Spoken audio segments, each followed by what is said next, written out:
am your host, Deanna Brown of the Forward Progress Show, and I am here with my co-host, Andrew Jacoby Jeter. Hello, everybody. How are y'all today? Listen, we're getting ready to start with hot topics and updates. I have paper and pen, and what does Andrew have? A phone. With his notes on it. It's a generational thing, right? Yes. You like to write things down. I like to just take pictures. I love it. Listen, I'm going to start off the top, right? This is going to be an amazing episode. Episode 3 for the San Antonio writers. We have some great ones coming up. Oh, yes. Awesome writer, Dr. Irvin Mendovitz. Yes. And Trey Brown, he's another author that we have coming up. You'll get to meet them very soon. All right. Now, the other thing is I want to talk about what? Hot topics. Yes, this is my favorite part, you guys. Hot topics. I love it. Last episode we were talking about what was coming up was the San Antonio Film Festival. So we went and we were able to be the only red carpet crew there. Yes, we were in the mix. We were everywhere, you guys. Yes, we got to interview everybody. Right, everybody. All of the interviews can be seen on the Forward Progress 2 YouTube page, so you can go there and get your full interview. But we have a quick smash up for you coming up about all the behind the scenes, some of the outtakes, just a little bit. We had a few moments. It was me. But you're going to see right now the San Antonio Film Festival outtakes.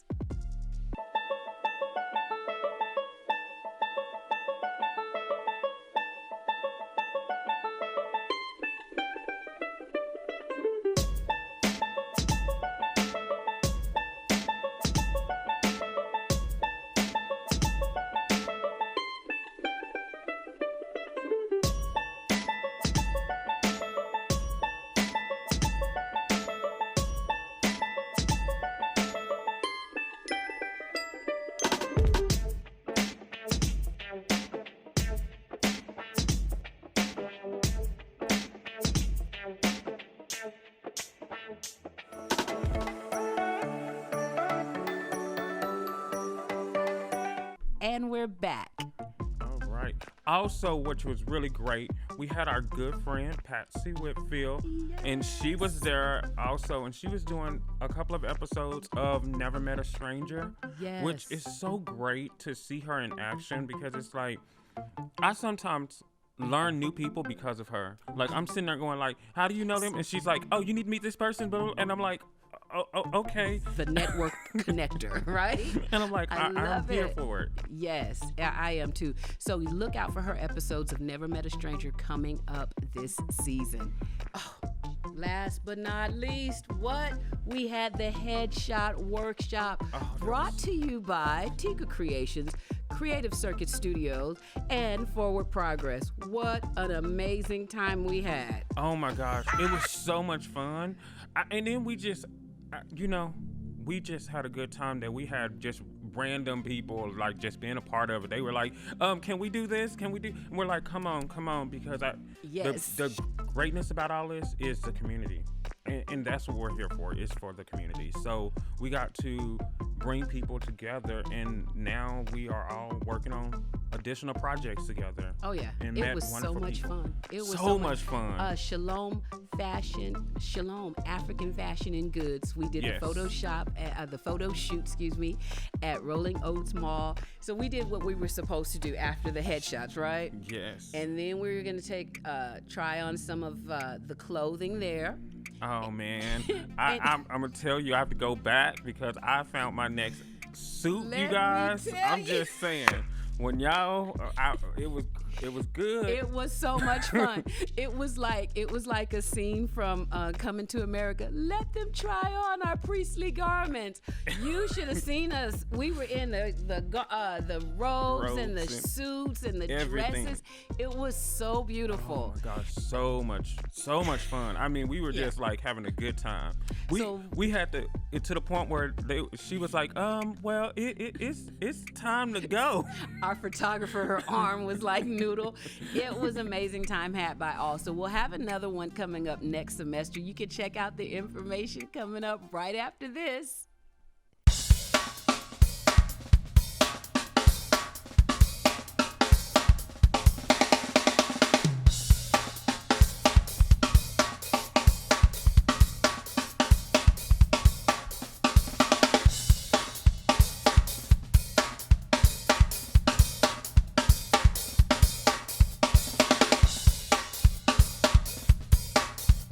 Hello and welcome back to the Forward Progress Show. I'm your host, Deanna Brown. I told y'all I was coming back with some very interesting people. Right now, with one of the San Antonio writers on this show, we have none other than Trey Brown. Listen, we tried to figure out if we were related, but we haven't gotten there yet. It's gonna take a little bit more time, okay? So no relations, but this is his book, Shout Freedom. So we're so excited to have you here today, Trey. All right, it's good to be here. So listen, tell me a little bit about your book. Well, first of all, I was inspired by my grandmother, Miss Annie Mae Duhart. Okay. She's the one who was talking to me about her family working in the cotton field. That's just one part of it. And the second part of it is the book of Joshua chapter 6, when they marched around the walls of Jericho. Come on. And then the third part is what took place in Galveston, Texas. Centered around the freedom of the slaves during Correct. Juneteenth? Yes. I think this is a very interesting read. Now tell me, this came about during the pandemic? When I came about, I started it in 2003. Okay. That's when the pandemic wasn't out then.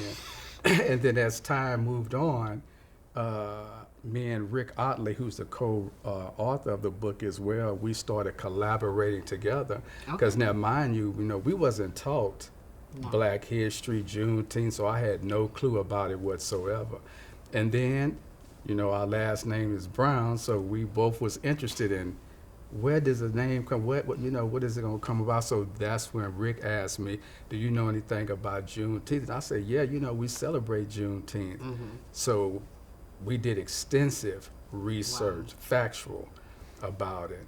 And then when the pandemic came out, let's bring it current now. Come on. Then when the pandemic came out, then we didn't have no choice but to focus on what went on in Galveston. Oh, nice. with the slaves. Definitely. Yeah, it did leave a lot of us the opportunity to dig deeper and to come up with amazing artwork, well, works of art, but as an author, tell me, like, what inspired you to pursue this? Like, a lot of people think, oh, I want to write this or I want to do this. So what inspired you, or who inspired you, either one, to just keep pressing forward and completing this project? Well, like I said, first of all, it was my grandmother. And then one year, I attended film festival right at the Aztec Theater. Okay. And I met some film producers. So you got to shop it now. Don't be sitting on it. Right. So I shopped it to him. So he said, let me take it back to Dallas and, tighten it up for you. So he did that. And he was one of the producers out of Dallas, film producers, that encouraged me to move forward with it. So you never know where you'll meet that person that encourages you. Yes, and that came out of, and I want to say this came out of, it caught me and Rick unexpectedly, because actually it's a script. Okay. It's a script. So Ashley Catone with Durance Publishing, she also encouraged me to come out with the book. Wow. But I wasn't going to do it, and Rick was like, no, Trey, I don't think so. And you have the product in your hand. I do. Right there. So it goes into extensive about the slaves in Galveston. Very interesting. That's really good. I mean, we really need more literature about our history from our point of view, from our perspective. So I'm really glad that your grandmother gave you all that oral history so that you can write it down. And then your children's children will have something to read, as well as my children, my grandchildren. Right. I'm going to read it to them, okay? Right, yes, ma'am. Appreciate Well, listen, I'm so excited to meet you, Trey. And again, I'm looking forward. We're going to have some ancestry, okay? Yes, ma'am. Let's do that. Look into that. I will. Now, this is my final question I'll have for you. I really want you to encourage others that may be interested in writing, that may be interested in pursuing their dream. What would your last words of encouragement be for other people? For other people, I would say, stay encouraged, keep the faith, and never give up. Oh, that's real good. Yes, ma'am. Because it's easy to be discouraged. Yes. It's easy to give up, right? Yes. And it's easy to lose faith. Right. So when you hold tight to all three of those, you will accomplish great things. You will do it. The saying is, and this is true, just when you give up, come on, it could be the next day, it could be that next hour or second. Yes.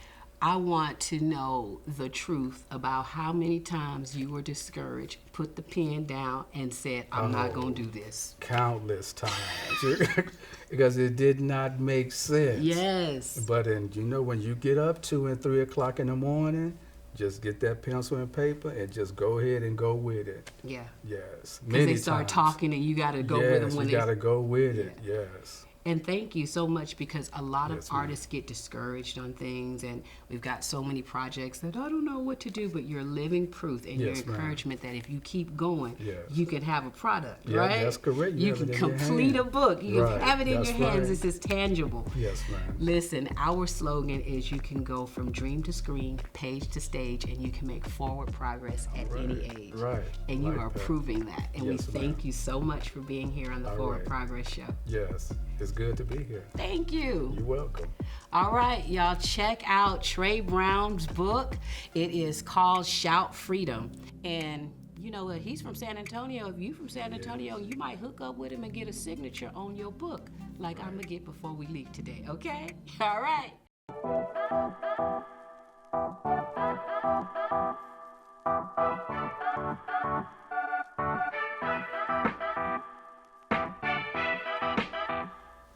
And we are back with Dr. Irvin Menlowitz. I'm so excited about your new book. Did I get your name right? You did. Ooh, y'all, I've been practicing, okay?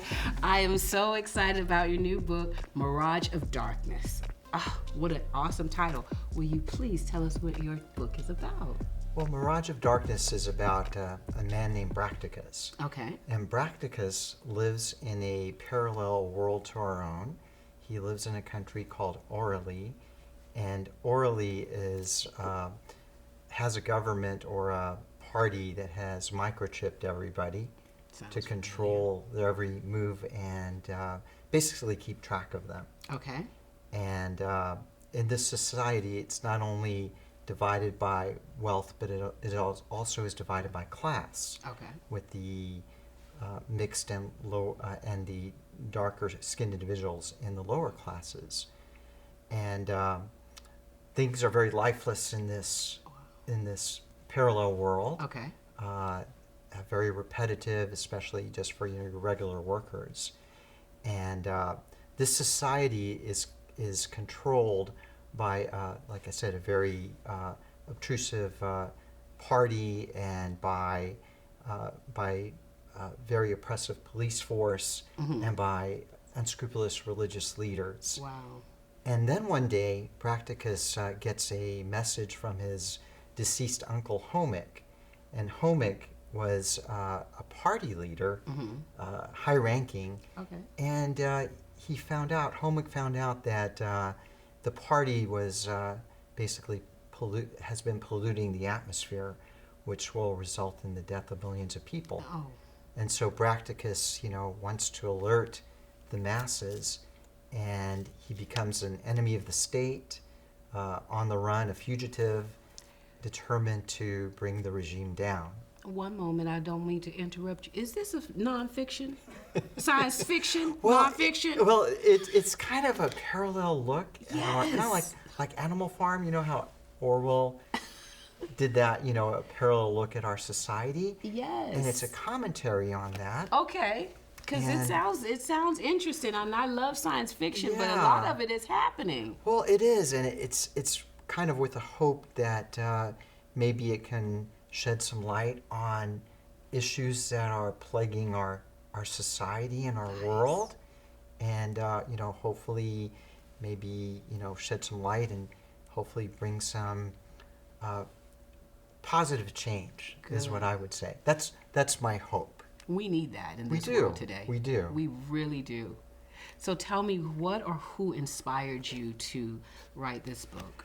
Well, I guess it started in the year 2000 because I'm a big environmentalist. Okay. And I've been that way since I was very, very young, concerned about the animals and plants, and we're all tied together, and it's true, there's the circle of life, and those things go, we go also. Right. And so back in the year 2000, for those of us who are, were around back then, it wasn't too long ago, but Gore versus Bush. Right. And Gore had this he had this desire to do something about climate change, and just the way things work out, he wasn't elected, and that kind of to me was a big turning point. And not only was the environmental causes not going to be followed, but there were some voting issues. Right. A lot of people's vote didn't count. And there's a lot going on that year. Yeah, it sounds familiar, right? Right. So I said, well, this kind of just angered me, and I said, well, I'm just going to write this down. And Okay. I wrote it down, a screenplay, and I put it away. And a little over a year ago, I was looking through my old computer, and I found this file. And I said, oh my God, I read through it. Oh my God, this is all happening again. It's like even more relevant now. Definitely. And so I updated the screenplay, and I got together with a UTSA student, Noah Chapman, Okay. and we created the book with a Awesome. hope that, maybe it can become, a film. Awesome. There's a gentleman, Andrew Jacoby Jeter, who was inspirational in helping me complete this project. I know that guy. You He's do amazing. know him. Yeah. Circuit Creative Circuit Studios. Creative Circuit Studios, right? Yes. And so he liked the idea and gave me a lot of inspiration to continue. Yes. And so it would be my hope that one day maybe it can get produced and he can be involved with it. That would be amazing. I mean, I've read some of it, and just the parallel universe that you have created is pretty much the one we're living in right now. It really is. Yeah, and so a positive outlook and some positive hope for our future we need. We really do, but we have to act now. Yes. And that's the sad part. I think we're failing to do that. We're failing the young people. Well, I hope that with your book and more information getting out there, and to be able to give them the information that they need in order to help us save our world, it would be amazing. Thank you so much. And now this is my last question for you today. What I want to ask you is, how would you encourage someone else, one of the young people that are interested in writing or pursuing their dreams, how would you encourage them? Well, I think writing is a beautiful thing, and any creative process, writing, painting, dancing, singing, it's very competitive. Yes. And I think it's always good to, have some backup where, you have a definite profession or definite skill. Make sure you have that first. Right. And, but also pursue it. Pursue your passion. And, it's no telling what can happen. You have to have laser focus, I think, to complete a book. You really have to just... That might be your theme there. Laser focus. What's the name of your optometry office? It's called In Focus? In focus. So be in focus with laser I focus. love it. You know what? It is very important. We have to stay focused, and we have to get that message across to our young people. So I love that. I love that. Thank you so much, Dr. Aaron Menlowitz, for coming by and sharing your book with us, Mirage of Darkness.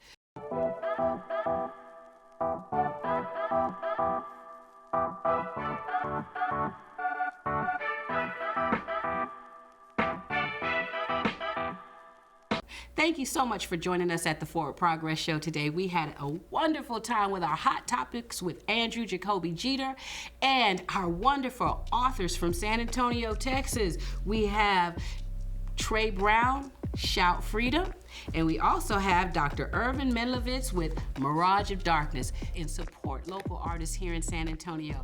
And thanks again for watching the Forward Progress Show. Remember, you can go from dream to screen, page to stage, and you can make forward progress at any age. God bless you and have a wonderful day.